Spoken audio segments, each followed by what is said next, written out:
Tema: adoração. Espectador mimado ou adorador? Texto básico, Romanos 12:1.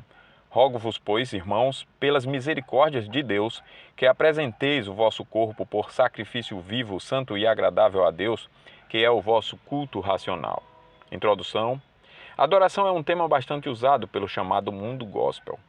O uso contínuo desse termo no meio evangélico parece até bíblico. No entanto, devemos analisar o que está por trás dele, porque o fato de um termo bíblico ser usado não significa que a atitude está sendo bíblica de fato. O termo adoração, no contexto gospel, está relacionado à música. Aliás, está tão relacionado que por vezes se confundem. Usam música como sinônimo de adoração e vice-versa. Um exemplo disso é que em muitas igrejas há um momento de cânticos denominado momento de louvor e adoração, como se apenas esse momento fosse adoração. Pelo menos é a mensagem que fica devido à ênfase. Devemos entender, antes de tudo, que biblicamente falando, adoração não é apenas música e música não é necessariamente adoração. A música pode ser usada na adoração, mas não são a mesma coisa. Podemos e devemos adorar a Deus com a música também, mas entendendo que a música pode ser uma parte da adoração no culto solene. A adoração bíblica significa serviço, portanto, adoração, serviço e culto são termos intercambiáveis. A adoração bíblica não é apenas um evento ou um momento, mas um serviço prestado a Deus de forma pública, coletiva, individual e integral. A adoração bíblica é muito mais abrangente do que um momento de culto ou mesmo todo o culto comunitário. Aprendemos com as Escrituras que há o culto público e comunitário, o culto individual e o culto como estilo de vida ou a vida como um todo, além do culto em família. A adoração pode ser abordada de modo errado e também com a motivação errada. Nos cultos públicos de muitas igrejas, a chamada adoração, o culto dominical, por exemplo, é exercida de forma antropocêntrica. Isso significa que as pessoas aparentemente adoram a Deus quando na verdade estão procurando agradar a si mesmas. Se gostam do show, aplaudem. Se não gostam, mimadinhas, não voltam mais. O centro do culto passa a ser o homem, não Deus. Vejamos o que Paulo tem a nos dizer em Romanos 12:1 sobre as características da verdadeira adoração. Em Romanos 12:1 somos exortados a oferecer nosso corpo como sacrifício utilizando uma linguagem típica do culto do Antigo Testamento, Levítico 7:1-3. O Novo Testamento nos instrui a oferecermos sacrifício a Deus, porém com uma nova forma e uma nova motivação. Enquanto o sacrifício no Antigo Testamento apontava para a nossa salvação, no Novo Testamento o sacrifício que devemos oferecer não tem o objetivo de nos salvar, mas de demonstrar gratidão a Deus pela salvação. Da mesma maneira, enquanto no Antigo Testamento o sacrifício tinha muitas formas e era executado sob vários ritos diferentes, no Novo Testamento o sacrifício é a entrega de nossa própria vida ao serviço do reino de Deus. As misericórdias de Deus mencionadas em Romanos 12:1 são detalhadas em Romanos, de 1 a 11. Portanto, devemos oferecer nosso corpo como sacrifício a Deus por causa de sua obra redentora e seu amor revelado na cruz. Isso nos leva à adoração a Deus por gratidão, não por interesse egoísta. Devemos adorá-lo de modo incondicional, assim como ele nos ama incondicionalmente. Não adoro para ser abençoado, adoro por ter sido abençoado. E bênção é tudo aquilo que nos aproxima de Deus. Jesus Cristo é a única forma de nos aproximar de Deus, é o único meio, o único caminho pelo qual conhecemos a Deus. Ninguém conhece o Pai senão o Filho e aquele a quem o Filho o quiser revelar. É por isso que a Bíblia mostra nos seus ensinos que somente a pessoa que tem a verdadeira fé no Filho de Deus, no verdadeiro Jesus, é que é abençoada e que, portanto, adora a Deus verdadeiramente. Sem essa fé é impossível agradar a Deus, é impossível querer servir a Deus. Portanto, não se adora a Deus sem a verdadeira fé no Filho de Deus.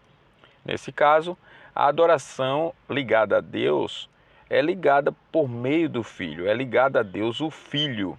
O centro da adoração a Deus não é o homem com seus anseios, desejos e preferências, mas o próprio Deus na pessoa de Cristo. Jesus disse que o Espírito Santo o glorificará e que o Pai também o glorificará em resposta à sua oração e missão. João 13, 31 a 32, 16, 14 e 17, 1. Cristo é central no projeto redentivo, santificador e eletivo de Deus. O centro da nossa adoração não somos nós, mas Deus em Cristo. Paulo deixa isso claro, dizendo que devemos oferecer nosso corpo por sacrifício agradável a Deus. O único sacrifício realmente agradável a Deus foi o de Cristo, oferecendo sua própria vida.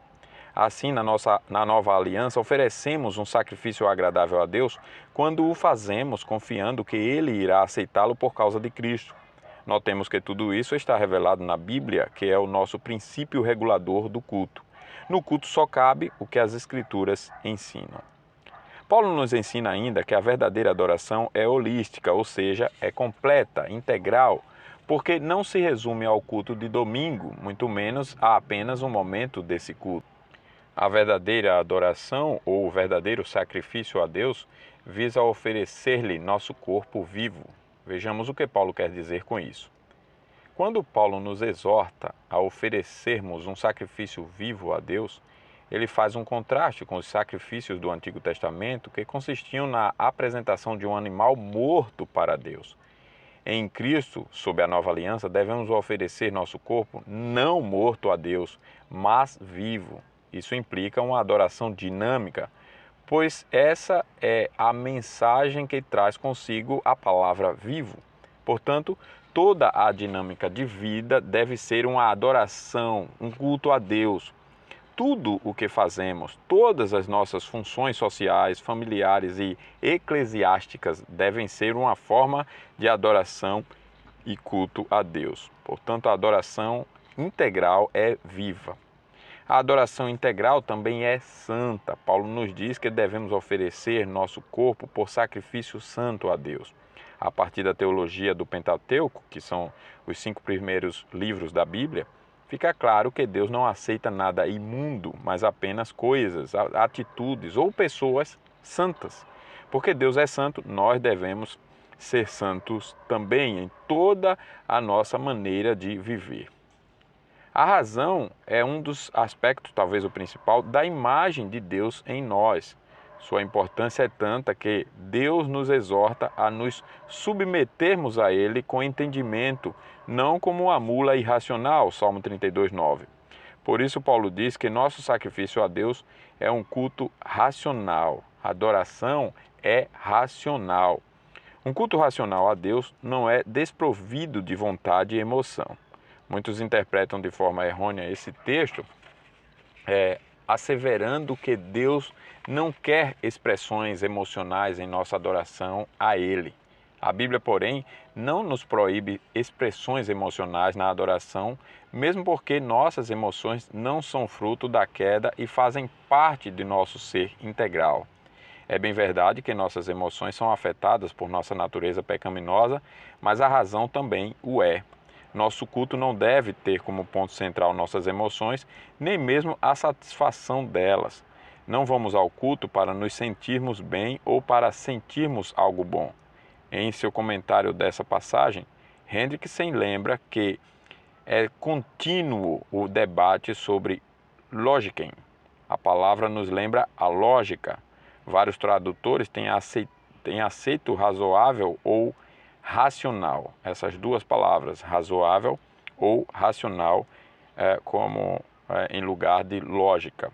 Paulo está dizendo que prestar devoção irrestrita é o único culto lógico ou razoável que pertence a Deus.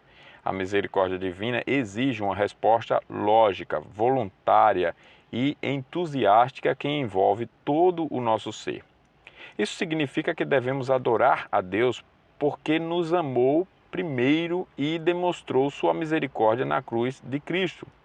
Em suma, devemos adorar, servir e cultuar a Deus com nossa vida como um todo, em todos os seus aspectos, por causa do sacrifício de Cristo na cruz.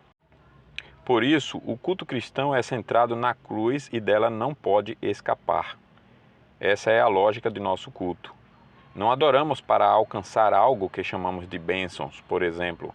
Adoramos porque fomos alcançados por essa bênção especial da qual as outras coisas só fazem sentido e derivam a sua misericórdia, a sua graça salvadora em Jesus. Conclusão: a adoração comunitária foi estabelecida pelo próprio Deus, mas não cultuamos apenas ali. A adoração não é apenas música, embora a música seja usada. A adoração não é apenas um momento do culto público, mas envolve disposição de servir a Deus nos mais diversos aspectos de nossa vida integralmente. A verdadeira adoração é centrada em Deus, na pessoa de seu Filho Jesus e na sua obra realizada na cruz, implicando que a motivação da adoração não é o desejo de receber algo de Deus, mas reconhecer sua majestade e seu amor revelado na cruz. Esforce-se para colocar em prática as seguintes lições. Primeiro, cultue a Deus não para conseguir algo dele, mas simplesmente porque Ele é Deus. Você nasceu para adorá-lo e por causa do que Ele fez na cruz por você. Encare todos os aspectos de sua vida como um serviço ou adoração a Deus, seja o trabalho, na escola, faculdade, nos afazeres domésticos, nas relações familiares, sociais e na igreja. Tudo deve ser um culto a Deus, portanto, fazer todas essas coisas segundo a vontade de Deus. Não vá para o culto para se sentir bem, vá para adorar a Deus, para que Deus se agrade, para que Ele se alegre com a sua maneira de servi-lo. Infelizmente, há pessoas que até mudam de igreja procurando uma que mais lhe agrade, onde irá se sentir bem. Tendo uma igreja que é fundamentada na palavra e centrada em Cristo, tenha-se por satisfeito e sirva a Deus ali. Não seja um espectador mimado, mas um adorador agradecido, e que Deus nos abençoe.